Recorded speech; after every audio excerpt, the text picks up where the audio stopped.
Estamos de volta para mais um conteúdo para você que nos segue nas redes sociais ou que nos conhece, ou você que vai estar vendo esse vídeo por primeira vez. Meu nome é Ana Paula, aqui junto com meu esposo, Wagner, falando sobre trauma religioso. E hoje o nosso tema é desigrejados. O que você acha, meu amor, sobre isso? Existe desigrejados? É um termo muito usado aí fora, né? Ah, desigrejados. Ah, fulano é desigrejado, ciclano é desigrejado.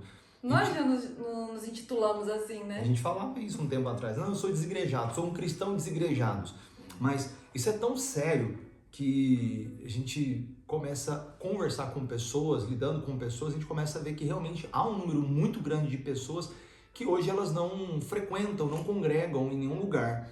E esse número, segundo estatísticas, tem aumentado cada vez mais no Brasil. Existem pesquisas que dizem que é um número acima de 20 milhões de pessoas. Então é um número muito grande. Se hoje o nosso país ele tem 200, estamos chegando a 220 milhões, estamos falando aí de praticamente 8% da população são pessoas que são cristãos e se consideram desigrejados. Para você ter uma ideia, hoje, se juntasse todos os desigrejados e formasse uma igreja, essa igreja seria a maior igreja, a segunda maior igreja do país. Então, ou seja, é um número muito grande. E a maioria dessas pessoas, elas estão desigrejadas por causa de alguma coisa. Geralmente é uma ferida, né?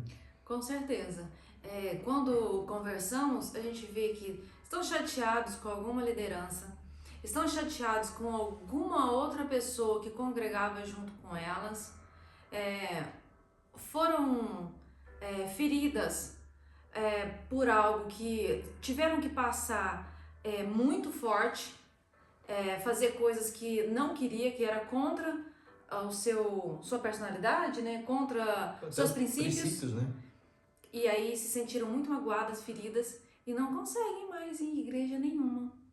Exatamente. E quando a pessoa está nessa situação, nós falamos com propriedade porque nós vivemos isso.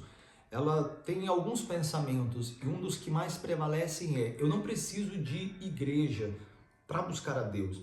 Porque na mentalidade na maioria de nós é que igrejas são aquelas quatro paredes ou são aquelas pessoas em si.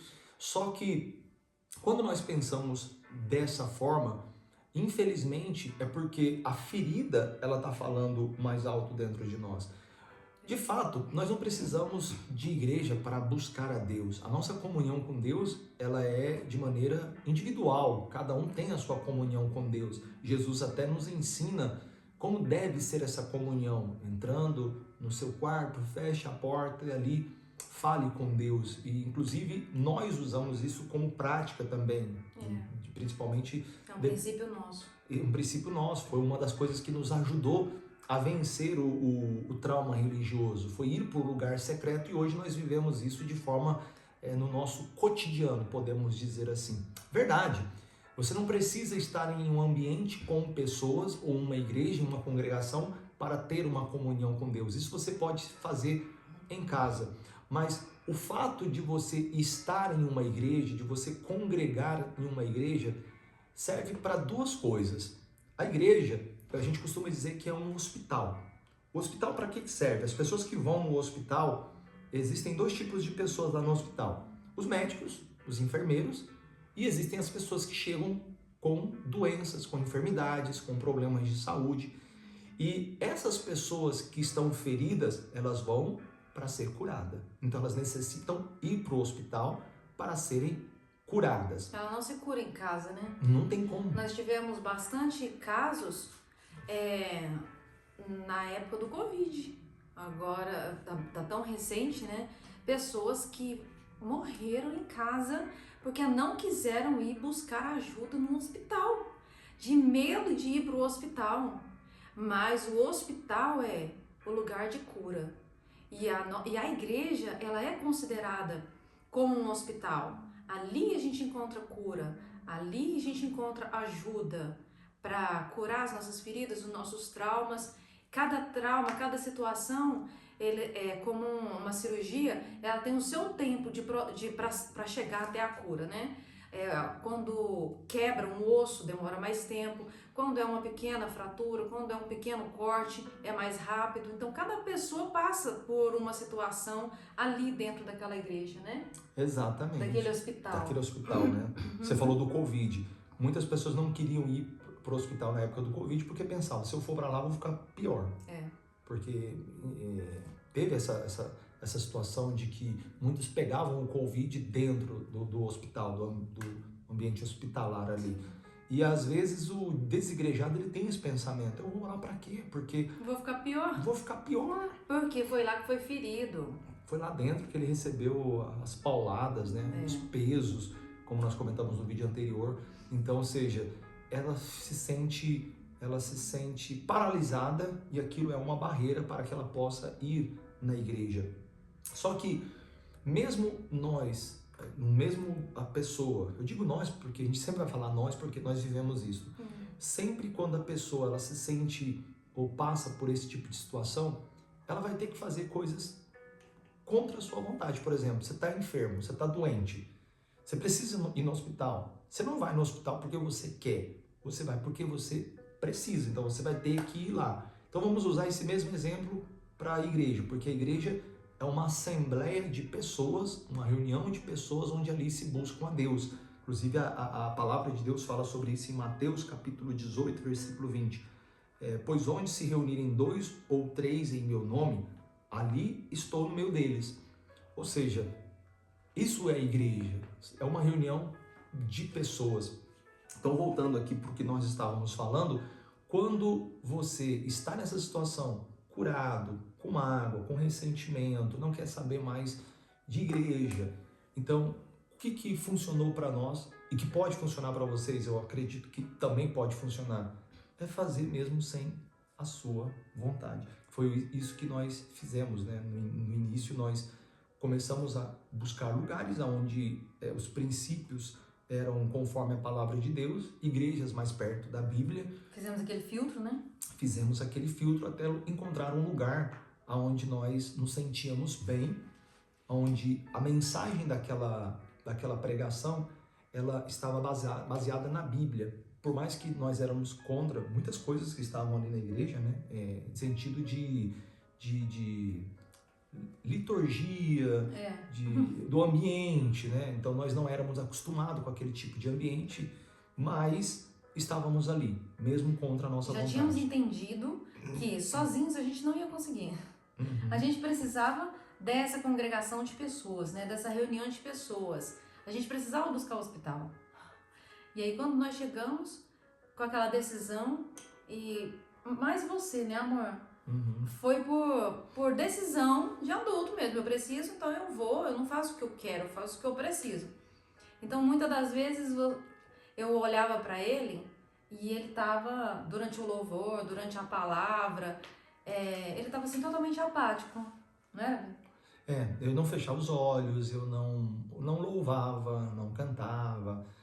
Na hora da a palavra me cativava, era boa, mas na hora da oração, você como já, eu estou falando aqui com pastores, com pessoas que serviram na obra de uma forma mais intensa, então você fica com aquele pensamento, eu vou ver quais são os bastidores disso, que acontece quando estamos com os olhos fechados. Eu tinha essa perspectiva de ver as coisas sempre com maus olhos, né? Sempre com as lentes sujas. Então eu não fechava os olhos, eu não orava, ficava ali, de repente fazia uma oração rápida ali com Deus, mas eu queria ver o que estava acontecendo por detrás dos bastidores. Mas eu ia, sem vontade, mas eu estava lá. E não foi por um pouco tempo, eu me lembro que nós ficamos assim, sem nos envolver com nada na igreja, sem conversar com ninguém, praticamente durante 1 ano e meio. Foi um tempo razoavelmente grande, porque a gente via pessoas com menos tempo chegando, já servindo, já ajudando, inclusive tentando nos incentivar, né, por tabela, por ver a gente ali toda semana. Ah, mas por que vocês não servem? Por que isso? Então nós estávamos no processo de cura, como você falou. Uma pessoa que ela chega no hospital com alguma doença ou com algum problema mais sério, ela depende de tempo, né?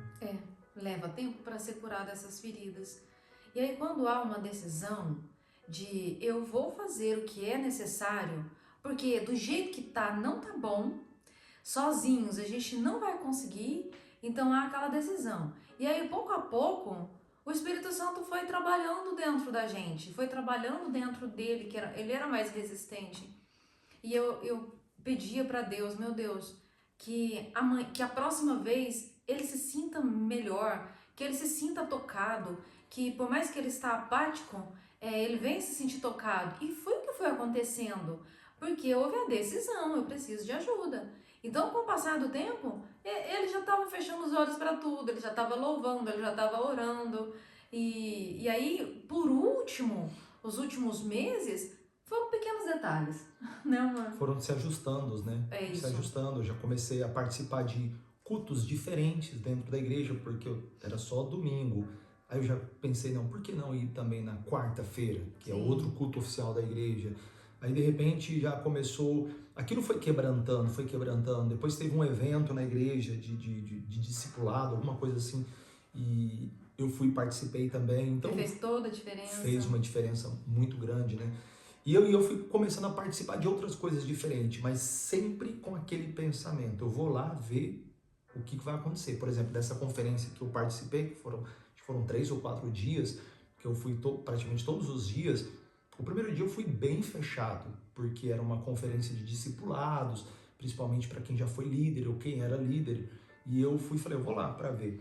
E só que no primeiro dia, no primeiro momento, até porque eu me lembro como se fosse hoje, o primeiro dia quem abriu já foi o nosso pastor, né? Então já deu uma quebrada, eu já conheci o nosso pastor, então aquilo foi quebrantando, depois veio o segundo, terceiro, quarto, e aí então eu fui entendendo o que Deus ele queria de mim. Ele verdadeiramente queria essa cura interior, queria fazer de mim uma nova pessoa, e por isso eu entendi a importância de estar ali durante aquele período. Fazer de nós uma igreja e não mais desigrejados, fazer de nós uma igreja onde ele pudesse habitar e não 4 paredes como a gente imaginava antes.